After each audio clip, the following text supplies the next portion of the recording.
Hello, welcome back to the Stay Fitness channel. If you're new to this channel, my name is Daniela. I'm a fitness, nutrition, life coach specialized in obesity and diabetes management. So today's video, I'm proposing you an idea for like a party snack, party kind of appetizer, finger food if you want to say. Of course, it's like now is Christmas period, but this can be eaten like in any moment of the year.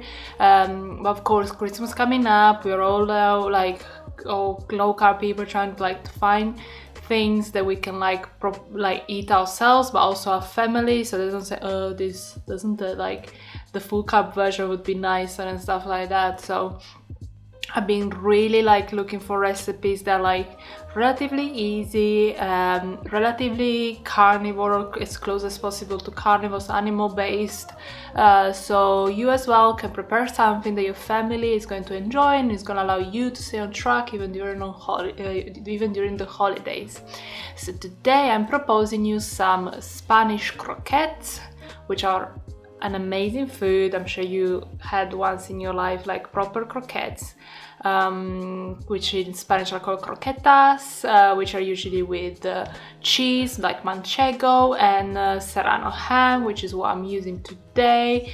Luckily we have I love Aldi so much. Like I found manchego for like a few pounds and serrano ham without breaking the bank, and the structure, like instead of potato, is of course chicken, which is the most used ingredient of all carnivore low carb people trying to substitute carbs for like meat essentially. So these croquetas are great because you can make them in advance in different stages and freeze them, and then you can like cook them at the end when you're actually ready to eat them essentially. But let's have a look at how I made these Spanish croquettes with ham and cheese. So first of all, I chopped up a pack of serrano ham, which can be Parma ham, or it can be also bacon, like it doesn't have to be, but I just tried to keep it authentic.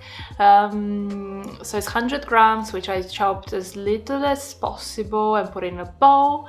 And then I grated a pack of manchego cheese, which of course you can do cheddar, you can do any cheese you want. Again, it's Spanish cheese because it's a Spanish recipe. And so it's 175 grams, which I grated almost all of it. I just left at the end because I couldn't grate anymore, so I'm just gonna eat it. Like I'm gonna cut it off the rim and eat it. So yeah, don't be cheap with cheese in this recipe because croquetas are like a cheese thing. Like they have loads of cheese.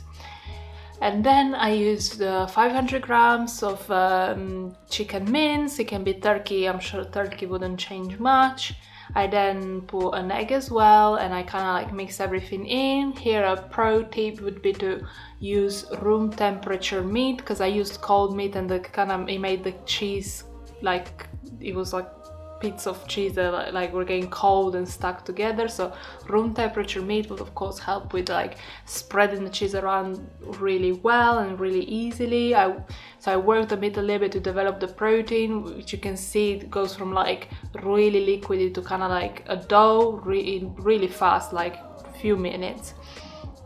I then, with cold hands, you're going to use either a tray or a plate, put some parchment paper on it, and then, as I said, wet hands, you're going to form the croquettes as big or as small as you want. I try to keep it kind of like what I remember being like traditional croquettes, which are kind of cylinder with like kind of square ends.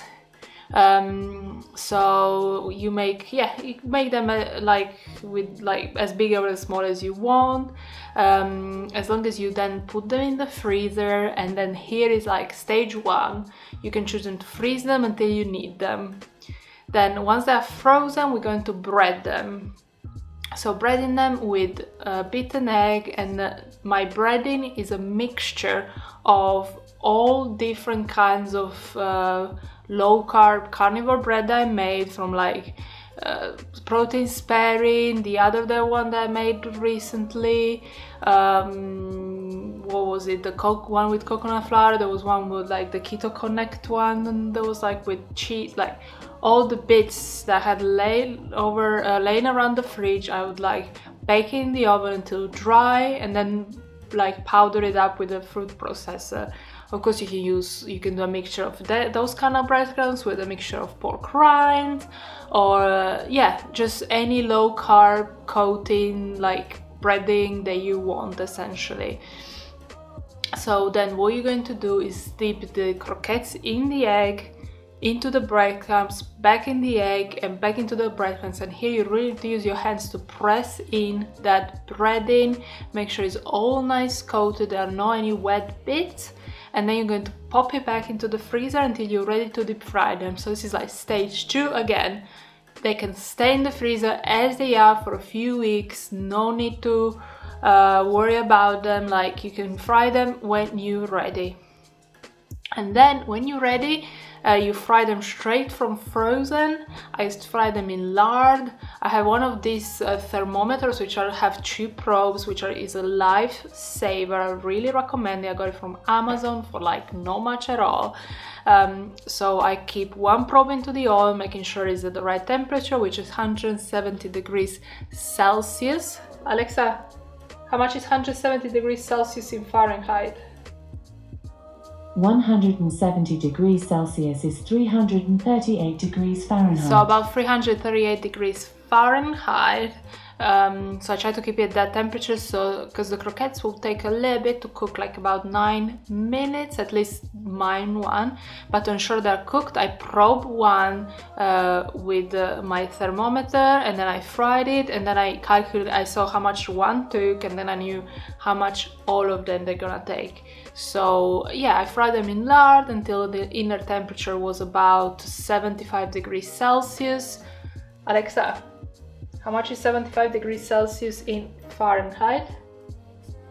75 degrees Celsius is 167 degrees Fahrenheit. So 167 degrees Fahrenheit is the temperature of cooked chicken, so I made sure they got that to that temperature. So so you can choose to fry a few at a time.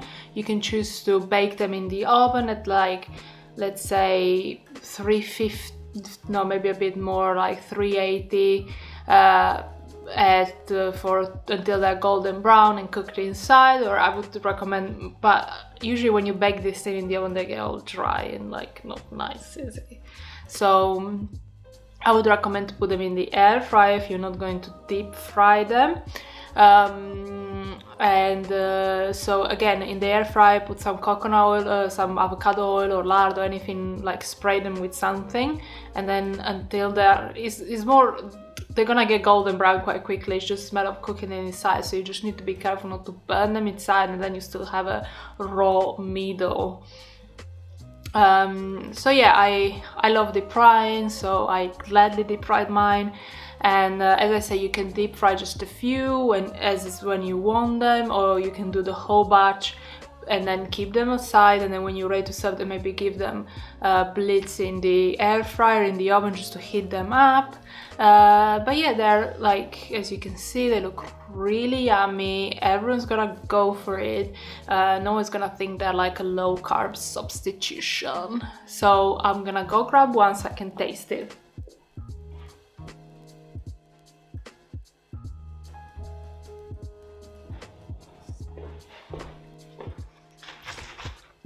I got here my croquetas.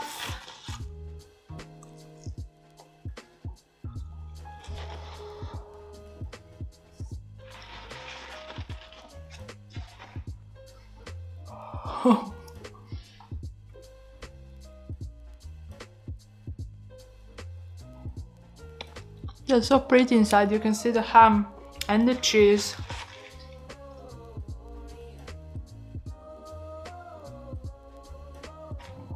I think they are super tasty.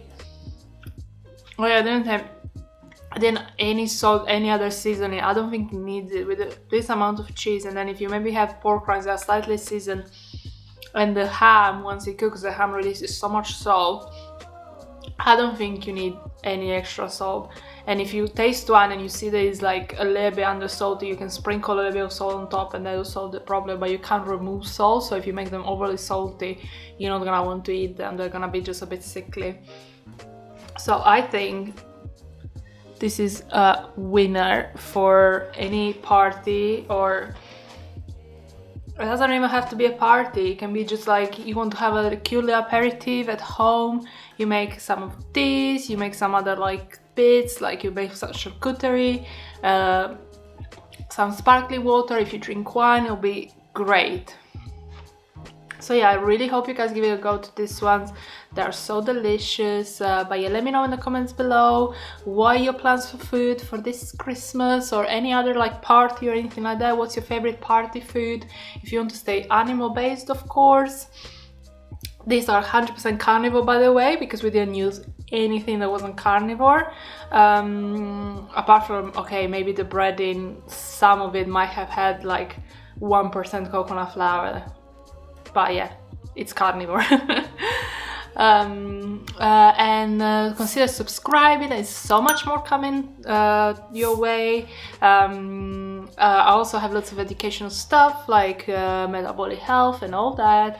But thank you so much for watching, and I'll see you next time. Bye.